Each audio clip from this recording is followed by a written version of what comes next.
Buenas tardes. Quiero darle las gracias a la ANEP, en especial a don Jorge Dabú, a Arnoldo Jiménez, por la invitación a poder dirigirme a ustedes y hablarles un poco sobre la visión que tenemos en el Instituto Cato, en el Cato Institute en Washington, sobre lo que debería ser una agenda de competitividad para El Salvador en los próximos años.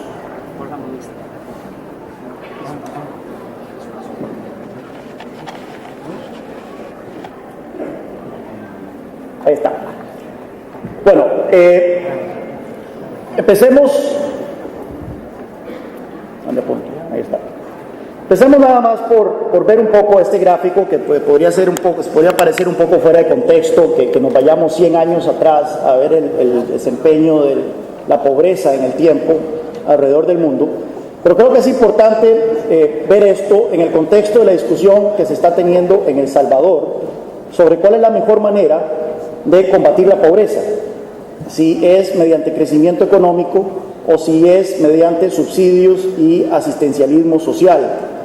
Como ustedes pueden ver, alrededor del mundo la pobreza ha venido cayendo de manera significativa en los últimos 100 años. En el año 1910, el 65% de la población mundial vivía con menos de $1 al día, con el equivalente de menos de $1 al día, y hoy día esa proporción de personas ha caído a menos de un 19% según datos del Banco Mundial.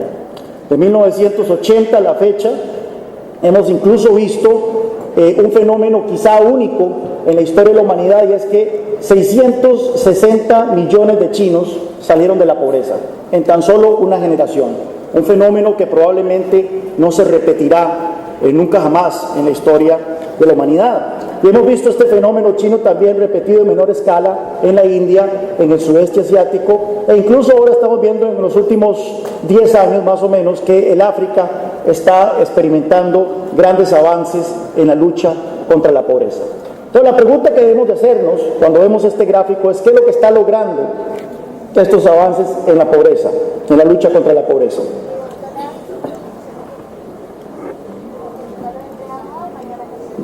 Este estudio salió publicado en agosto del año pasado por 3 economistas del Banco Mundial, y ellos analizaron los datos en combate a la pobreza de 118 países alrededor del mundo, y encontraron que la mejora en los ingresos de ese 40% más pobre de las poblaciones en estos 114 países, el 80% de las mejoras en los ingresos se debía a crecimiento económico, y únicamente un 20% a asistencia social, a subsidios. Es decir, estos grandes avances que hemos logrado alrededor del mundo en los últimos 100 años, pero especialmente en los últimos 30 años, se deben a crecimiento económico.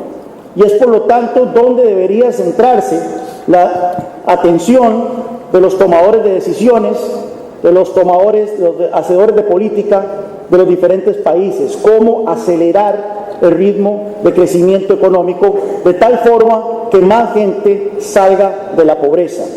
Lamentablemente, creo yo que en muchos de nuestros países, en América Latina, hay un énfasis excesivo en la discusión sobre subsidios, en la discusión sobre asistencialismo social y demás, cuando la mejor política social es una economía que crece y una economía que genera empleos de calidad y por lo tanto mayor calidad de ingreso en las poblaciones de los diferentes países. Con esto en mente es que quiero presentarles una investigación que publicamos de manera anual en el Instituto Cato, que es el Índice de Libertad Económica del Mundo. El Índice de Libertad Económica del Mundo fue pensado a finales de los 70 por el economista Milton Friedman, el Premio Nobel de Economía, y la intención de este índice es medir las instituciones económicas de un país y ver qué tan compatibles son con los conceptos de libertad económica. Es básicamente medir la libertad económica de los países. Es como un ranking de FIFA donde se califican los países entre las economías más libres a las menos libres. Ahora bien, el gran reto de elaborar un índice como este es determinar qué es exactamente libertad económica. Y es que existen muchísimas confusiones, especialmente en las discusiones que nosotros podemos ver a veces a nivel político o en la prensa sobre qué es exactamente libertad económica. Mucha gente cree que firmar un tratado de libre comercio con Estados Unidos ya hace a un país una economía libre, o que bajar impuestos ya hace a un país una economía libre, cuando el concepto de libertad económica es un concepto mucho más complejo, que incorpora muchísimos más factores que debemos de prestarle atención. Cuando los académicos, liderados por Friedman, detallaron cuáles son estos aspectos, estos grandes componentes de la libertad económica, identificaron 5 de ellos. Uno de ellos es el tamaño del Estado. Por supuesto que si usted tiene un Estado, un gobierno que consume un 57% del Producto Interno Bruto, como es el caso de Francia en Europa, eso resta cantidad de dinero disponible para el sector privado, para invertir, para la gente, para invertir, y eso resta libertad económica a un país. El tamaño del Estado se mide si un gobierno cuenta con empresas públicas.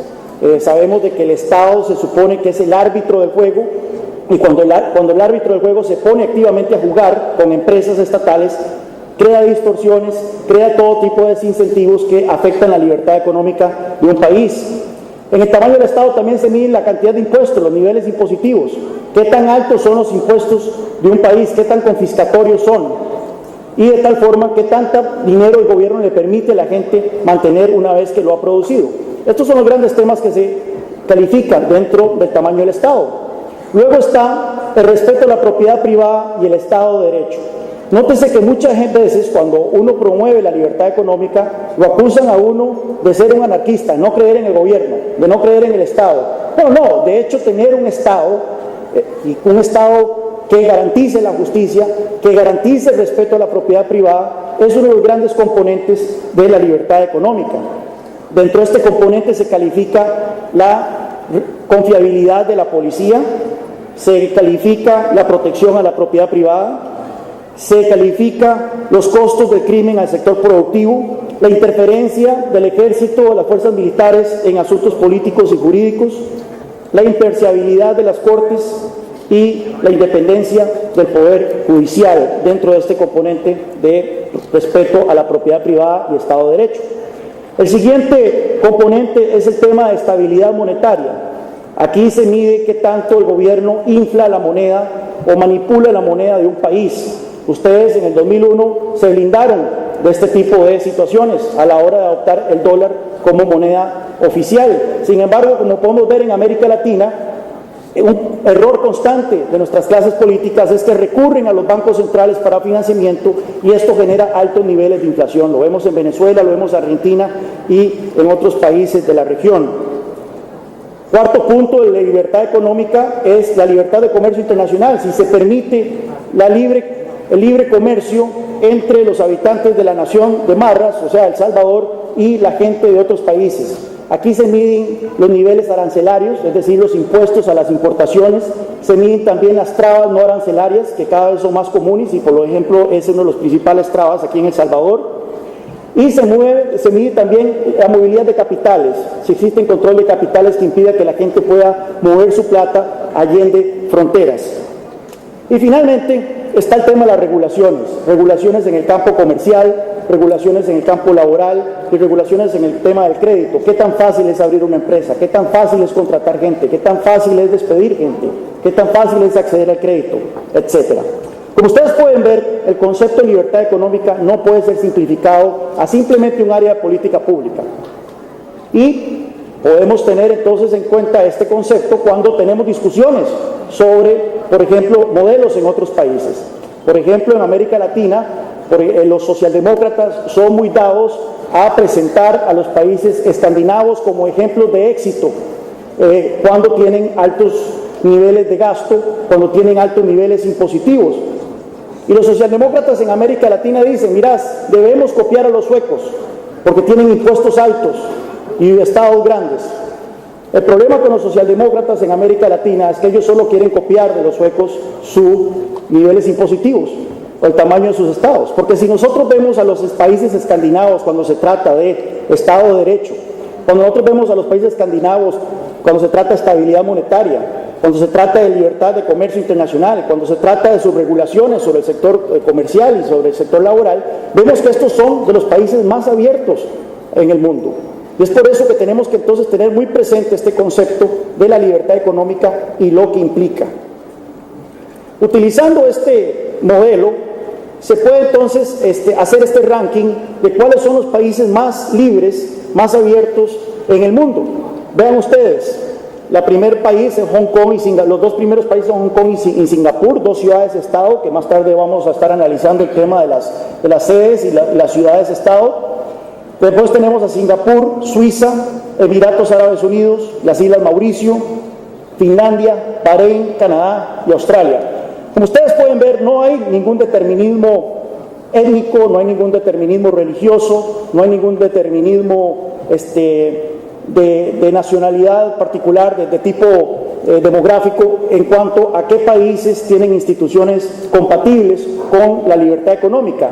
El único criterio más o menos en común que tienen todos estos países es que son naciones pequeñas, la mayoría de ellas, con la excepción de Australia y Canadá, lo cual es un incentivo para ustedes aquí en El Salvador para entrar en esa lista de los 10 países con mayor libertad económica. Aquí podemos ver a los 10 países con menor libertad económica, y aquí sí vemos cierto determinismo, al menos geográfico. De estos 10 países, 7 quedan en el África subsahariana. Las únicas excepciones son Algeria, Myanmar y Venezuela. Venezuela siendo la economía menos libre del planeta, de acuerdo a los datos de este estudio. Ahora bien, ustedes me preguntarán, ¿dónde está Cuba y dónde está Corea del Norte?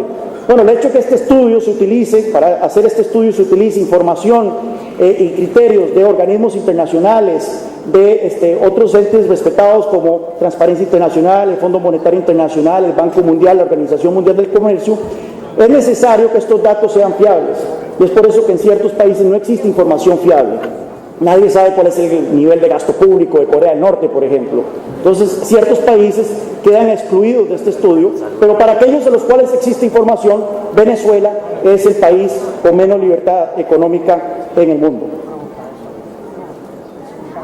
Veamos la relación entre libertad económica y desarrollo económico. Lo bueno de este ejercicio es que luego podemos utilizar estos datos del índice de libertad económica y ver ciertos indicadores de desempeño económico o desempeño en los índices de desarrollo humano y ver cuál es la relación que existe entre libertad económica y estos indicadores.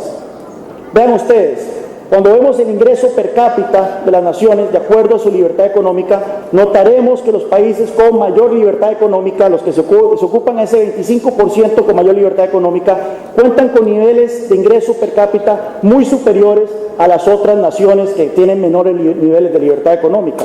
¿Por qué? Porque son países que crecen más rápido. En promedio, el crecimiento económico de estos países es más acelerado que los países con menos libertad económica. A ustedes les parecerá poca esta diferencia, verán que es menos de un punto porcentual, pero un punto porcentual llevado en el tiempo es la diferencia entre el subdesarrollo o el desarrollo. Y es por eso tan importante que estos puntitos que se les puede robar aquí y allá al crecimiento económico se materialicen en el tiempo.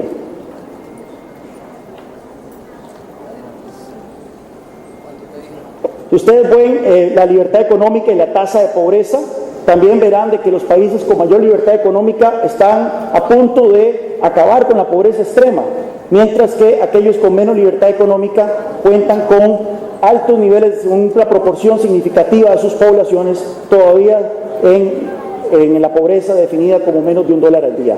Nuevamente, esto es evidencia empírica. Esto es lo que podemos ver entre la relación de libertad económica y crecimiento económico y pobreza. Ahora bien, alguna gente podrá decir, relación no explica causalidad. El hecho de que países con altos niveles de libertad económica cuenten con mayor crecimiento y menores índices de pobreza no necesariamente implica que existe una relación entre los dos. Bueno, a esa gente se les puede contestar de que este es uno de los temas más investigados en las ciencias económicas desde que existe memoria. Vayamos a 1759, cuando Adam Smith, un profesor de ética, ni siquiera era un economista, porque en ese tiempo no existía la profesión de la economía, Adam Smith empezó a notar un fenómeno que hasta ese momento, en el siglo XVIII, era relativamente nuevo, y es que las naciones prosperaban, las naciones se hacían ricas. Y Adam Smith empezó de manera empírica a documentar cuáles eran las causas que hacían que ciertas naciones prosperaran sobre otras. Y ve la observación que hace Adam Smith en su primer libro, La teoría de los sentimientos morales, que es un libro sobre filosofía. Dice: poco más es necesario para llevar un estado a su máximo nivel de opulencia, desde el más bajo barbarismo, salvo paz, bajos impuestos y una administración tolerable de justicia. El resto lo traerá el curso material de las cosas, natural de las cosas. Ustedes pueden ver, Adam Smith en 1759 ya empezaba a describir los elementos que más tarde se constituirían en esos componentes de la libertad económica. Él ya empezaba a ver que eran los países con libertad económica, con ciertos elementos de libertad económica, los que prosperaban sobre otros.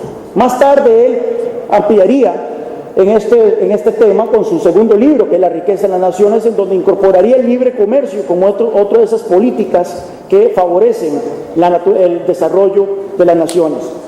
Y desde los tiempos de Adam Smith, literalmente se han publicado docenas de libros y estudios que documentan la relación, establecen la relación entre libertad económica, crecimiento económico y prosperidad. Esto es un debate que casi está acabado a nivel académico sobre cuáles son las causas del crecimiento económico.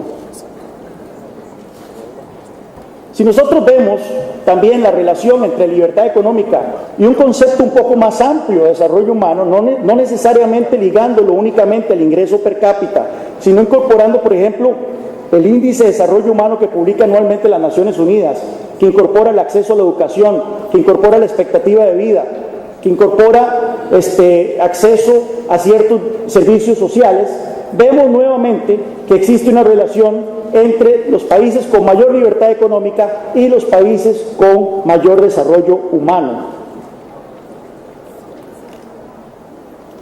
Los países con mayor libertad económica cuentan con una expectativa de vida 20 años superior a los países con menos libertad económica. Los países con mayor libertad económica cuentan con un índice de mortalidad infantil 10 veces inferior a los países con menos libertad económica. Nuevamente, esto es evidencia empírica que demuestra que efectivamente la libertad económica, si ustedes aquí en El Salvador quieren un país más desarrollado, tanto económicamente como socialmente, es el camino por el cual deben apostar.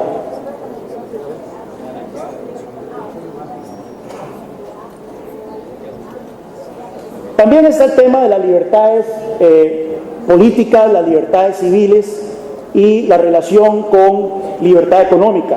Mucha gente hace la salvedad de que ellos creen en las libertades civiles y políticas, pero no creen en la libertad económica, cuando en realidad son dos caras de la misma moneda.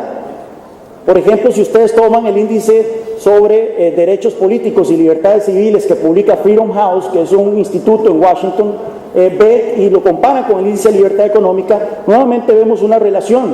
Milton Friedman decía que la libertad política y la libertad económica son dos caras de la misma moneda. Por ejemplo, si ustedes tienen una dictadura militar y esa dictadura militar liberaliza la economía, es muy probable que esa dictadura militar termine cayendo, y vemos muchos ejemplos en la historia. Está el ejemplo de Chile, está el ejemplo de Taiwán, está el ejemplo de Corea del Sur, países que tenían dictaduras militares que liberaron la economía y terminaron convirtiéndose en democracia. Por otro lado, tenemos ejemplos lamentables, y aquí muy cerca a nuestro vecindario, de países que estatizaron sus economías, ampliaron el rango de acción del Estado en sus economías y eventualmente terminaron perdiendo sus libertades políticas y civiles. El mayor ejemplo es Venezuela. Recordemos que Venezuela era básicamente la única democracia de Sudamérica a finales de los años 70. El resto de Sudamérica eran dictaduras militares. Era la economía más libre de América del Sur en ese momento, era la nación más próspera de América Latina. Y a partir de un proceso de pérdida de libertad económica que empezó antes de la llegada de Hugo Chávez al poder, hay que aclarar, vemos cómo hoy Venezuela es uno de los países con menos libertad política y civil en todo el continente. También está la relación entre libertad económica y corrupción, que es un tema que a ustedes les importa mucho aquí en El Salvador. Si ustedes toman el índice de transparencia internacional que se publica anualmente sobre percepción de corrupción y lo comparan con el índice de libertad económica, ven nuevamente una relación entre libertad económica y corrupción. No debería sorprendernos esta relación. Si ustedes en un país, para abrir un negocio, necesitan realizar 27 procedimientos que toman en promedio 100 días, que necesitan pasar por 40 instituciones públicas para que les den finalmente el permiso para abrir un negocio, es muy probable que en todo ese viacrucis alguien les pida a ustedes una mordida, alguien les pida a ustedes un soborno. Si ustedes para sacar un producto de aduana tienen que esperar 6 meses de trámites y papeleo, es muy probable que alguien caiga en la tentación de agilizar un poco ese proceso mediante un pago por debajo de la mesa. Si ustedes tienen múltiples empresas estatales cuyas juntas directivas son dominadas por políticos, es muy probable que esas juntas directivas sean juntas directivas que caigan en la tentación de la corrupción.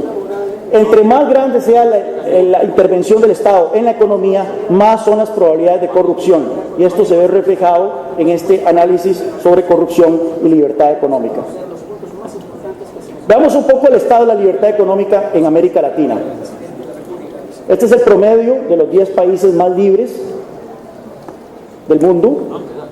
Este es el promedio de América Latina, sustancialmente menor. Pero dentro de América Latina tenemos ejemplos. Yo no sé dónde disparar esto, porque está. Ahí está. Vamos al ejemplo de Chile. Chile es un caso interesante. Chile era la economía menos libre de América Latina en 1975. Un país con una pobreza del 50%, una dictadura militar sumamente cruenta. Y es un país que desde entonces empezó a liberalizar su economía de una manera agresiva, al punto de que en este momento se encuentra en la posición número 11 en este índice de libertad económica. En el proceso, Chile pasó ahora a tener el PIB per cápita más alto de América Latina, $19,000 anuales. Está, según Chile, a poco menos de 4 años de convertirse en el primer país desarrollado de la América Latina, una vez que alcance el ingreso per cápita de $24,000 anuales, que es lo que establece el Fondo Monetario Internacional como el límite para ser un país desarrollado. Chile es la democracia más consolidada de América Latina, según el World Justice Project, a pesar de haber sido el último país en deshacerse de su dictadura militar. Chile es el segundo país más transparente de América Latina, según Transparencia Internacional. Como ustedes pueden ver, todos estos conceptos de libertad económica se aplican en el caso muy particular de Chile. Pero no solo Chile. Tenemos también el caso de Perú.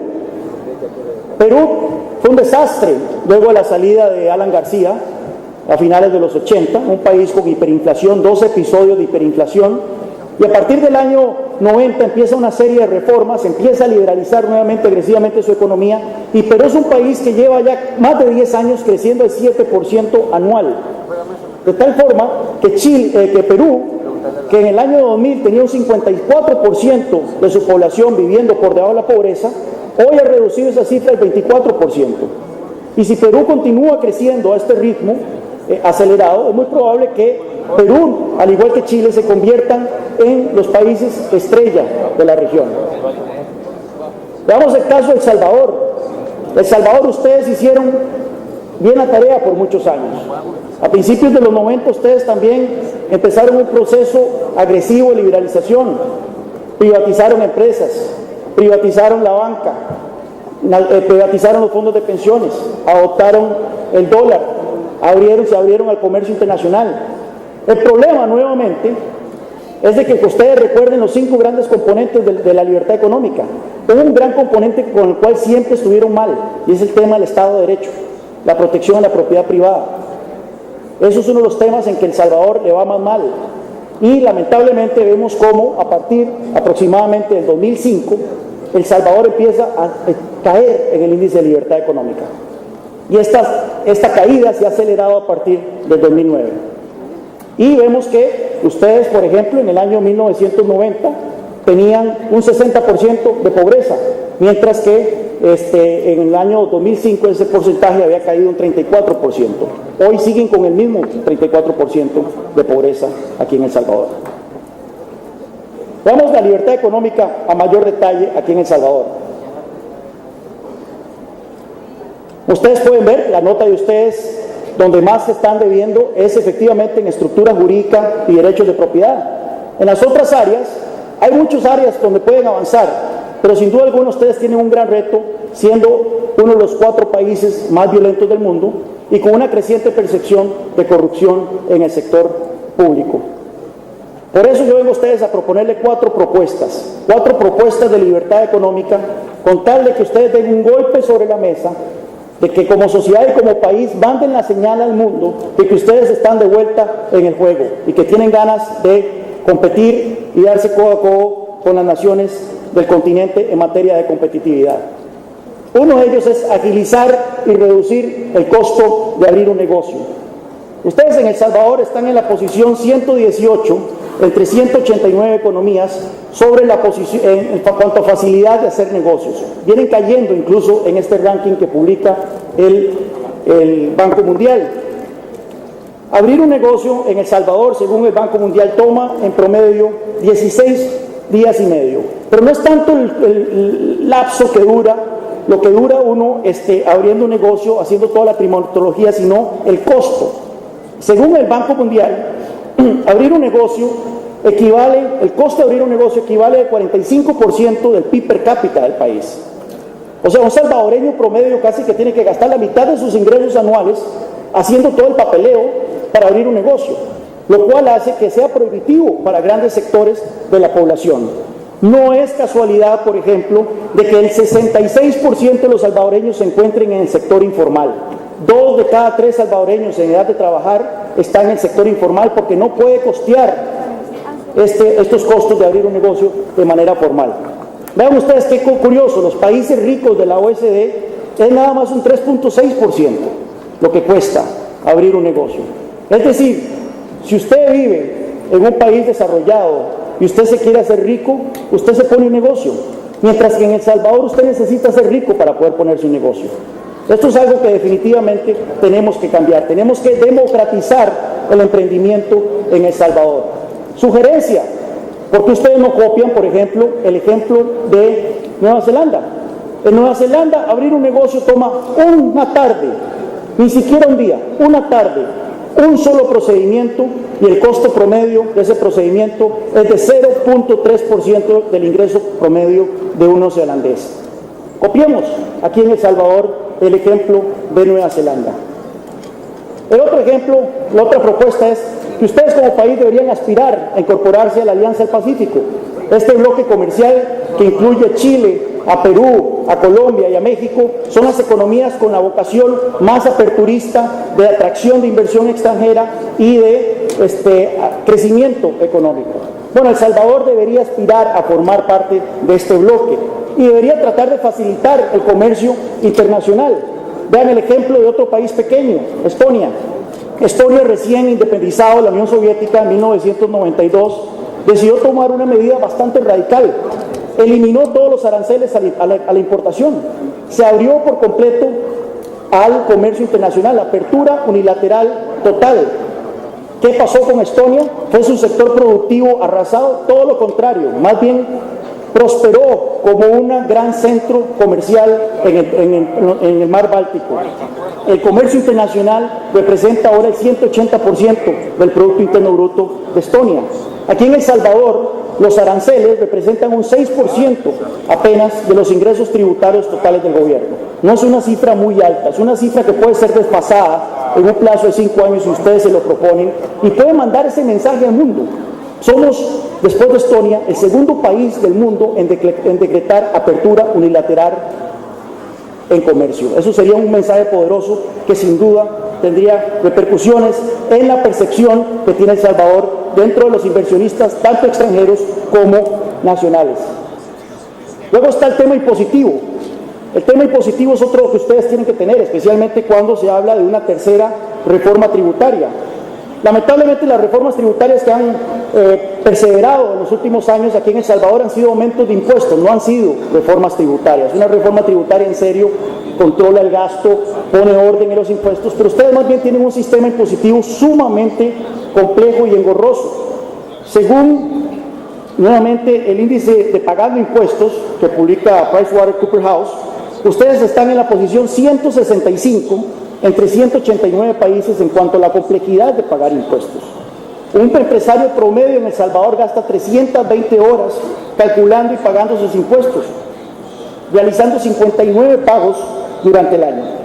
Vean qué curiosos, no sé si ustedes han oído el concepto de la curva de Laffer. La curva de Laffer establece de que, llegado a cierto punto de la tasa tributaria, la tasa impositiva, los ingresos que el gobierno recibe por concepto de ese impuesto más bien empiezan a caer. ¿Por qué? Porque se fomenta la evasión, se fomenta la elusión, se fomenta el contrabando, se fomenta la economía negra.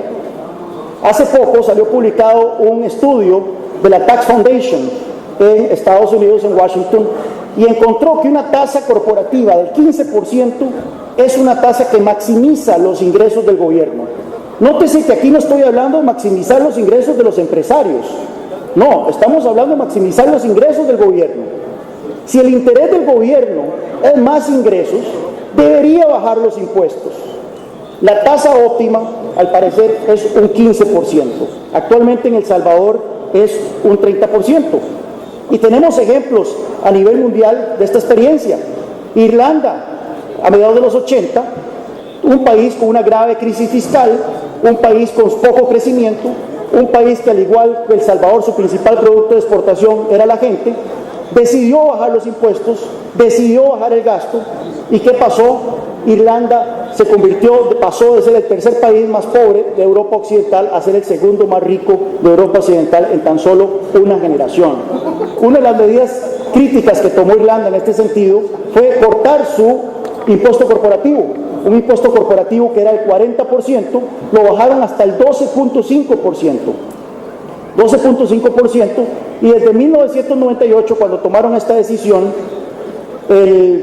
la inversión extranjera directa ha promediado casi un 16% anual en este país. Más de 1.000 empresas extranjeras tienen sede en Irlanda. Ha sido un éxito absoluto. Entonces ustedes también deberían aspirar a seguir este tipo de reforma fiscal.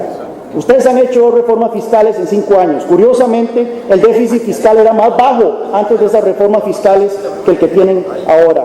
Aumentar impuestos no les ha servido. Aumentar impuestos lo único que ha logrado es reducir el ritmo de actividad económica, reducir la inversión, y por lo tanto deben de aspirar a una reforma tributaria, no solo que aumente los ingresos del gobierno, si esa es la finalidad del gobierno, sino que estimule el sector privado, sirva de incentivo para la inversión y por lo tanto genere este círculo virtuoso de mayor crecimiento y mayor prosperidad. Finalmente, no puedo terminar de hablar una agenda de competitividad sin mencionar lo que Adam Smith hablaba hace más de 200 años. La necesidad de que exista una administración tolerable de la justicia. Lamentablemente en El Salvador eso no lo tienen ustedes. No existe una administración tolerable de la justicia. Y ustedes necesitan tomar medidas radicales en este ámbito también. Ahora bien, yo no soy experto en justicia, no soy experto en seguridad ciudadana, así que las recomendaciones que les puedo dar tal vez les parecerán muy ligeras. Sin embargo, por lo que he analizado el caso de El Salvador, es necesaria una depuración de la Policía Nacional Civil, es necesaria una reforma carcelaria para que las cárceles dejen de ser las sedes corporativas del crimen organizado en este país, y es necesario que las autoridades manden un mensaje contundente de cero tolerancia contra los casos de corrupción y los casos de impunidad que han salido a la luz pública en los últimos años. Creo que si ustedes logran hacer esto, tienen grandes chances de volver otra vez a la senda del progreso y volver a ser el país, el pulgarcito de las Américas que enorgullece a muchos alrededor del continente. Muchas gracias.